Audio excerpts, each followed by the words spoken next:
বেরিয়ে পড়লাম মেয়ের জন্মদিনের কেনাকাটা করতে। প্রথমে গেলাম সোনার দোকানে, সেখানে গিয়ে মেয়ের পায়ের তোড়া কিনলাম। তারপরে মার্কেটে চলে গেলাম, একটা গাউন দেখে পছন্দ হলো, মেয়ের জন্য নিয়ে নিলাম।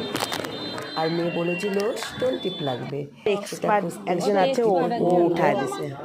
নিয়ে তারপরে চলে গেলাম আমার জন্য একটা ড্রেস কিনতে। মেয়ের খুব ইচ্ছে যে আমি একটা নতুন জামা পরি ওর জন্মদিনে, ওরটা আগে কেনা হয়েছে, সেই জন্য আমার জন্য এই লাল ড্রেসটা নিয়ে নিলাম। সেটা প্যাক করে দিল আমাকে। তারপরে আবার আমি বেরিয়ে পড়লাম মার্কেট। গিয়ে যেসব জিনিস কেনাকাটা করেছি মেয়ের ড্রেসের সাথে ম্যাচ করে, গলার চুড়ি, তারপরে তোমরা দেখো কী কী কিনেছি। এই যে পায়েলটা কিনেছিলাম সেটা দেখাচ্ছি, দেখো। ওর খুব ইচ্ছে জন্মদিনে আমি ওকে পায়েল দিই, ঠিক আছে সেটাই দিলাম। তো দেখো কেমন হয়েছে বলো তো।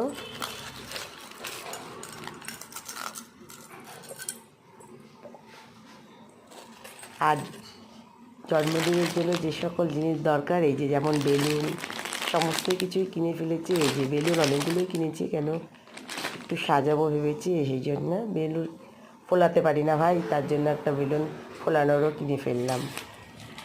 সঙ্গে আর যা আনুষঙ্গিক জিনিস লাগে সেগুলোও কিনে নিলাম। কিনে বাড়িতে এসে সব মেয়েকে দেখাচ্ছিলাম, দেখ কেমন হয়েছে। আমার মেয়ের তো ভীষণ পছন্দ হয়েছে। আবার একটা নেল পালিশও নিয়েছিলাম মেয়ের ড্রেসের সাথে ম্যাচ করে। আর এই যে এগুলি দিয়ে আমি কাল সাজাবো।